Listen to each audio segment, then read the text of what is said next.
নমস্কার, আমার নাম শারণ্য দত্ত। আমি আমার বাবা মাকে প্রণাম জানাই।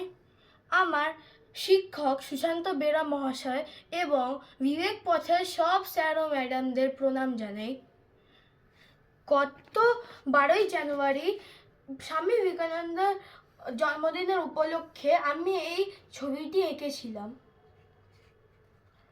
এই ছবিটির মাধ্যমে আমি সমাজকে জানতে চেয়েছি যে আমাদের সমাজ থেকে মানুষের প্রতি দয়া, মমতা, মায়া সব আস্তে আস্তে চলে যাচ্ছে।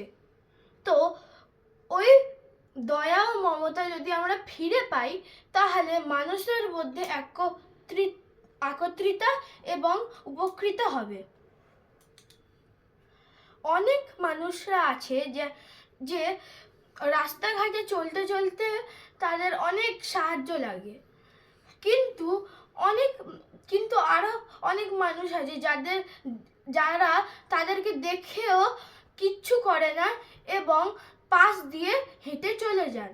এইটা করা ভালো নয়। আমরা তাদেরকে সাহায্য করতে হবে, তাহলে আমাদের উপকৃত হবে। যতটুকু সম্ভব আমাদের অন্য মানুষদের পাশে থাকতেও হবে। দিন দরিদ্রদের সাহায্য করতে হবে এবং তাদেরকে খাবারও পরার জামা কাপড়ও কিনে দিলে আমরা একত্রিত হব এবং উপকৃত হব। নমস্কার। আমি শারণ্য দত্তের মা সুপ্রীতি দত্ত। আমি গত 12ই জানুয়ারি স্বামী বিবেকানন্দের জন্মদিন উপলক্ষে যে টপিকটিও পাই ও নিজে থেকেই এই চিন্তাভাবনাটার মধ্যে আসে যে ও এটি আঁকবে। তো আমি ও সমাজ মাধ্যমে ও যেটা তুলে ধরেছে নিজে থেকেই ভাবে এই চিন্তা ভাবনাটার মধ্যে আসে যে এই জিনিসটিও আঁকবে।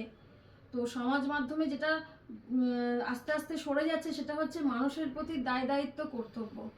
আজকালকার দিনে যার যতটুকু ক্ষমতা, যাদের কিছু নেই, যারা নিঃস্ব, তাদের পাশে থাকা উচিত। ও সেই চিন্তা ভাবনাটাই এই আঁকার মাধ্যমে মানুষের সামনে তুলে ধরেছে। আজকালকার দিনে শুধু স্কুল কলেজের শিক্ষা নয়, মানসিক শিক্ষাটাও খুব দরকার।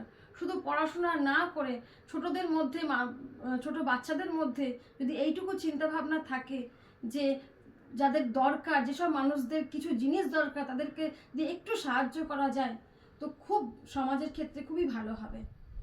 নমস্কার।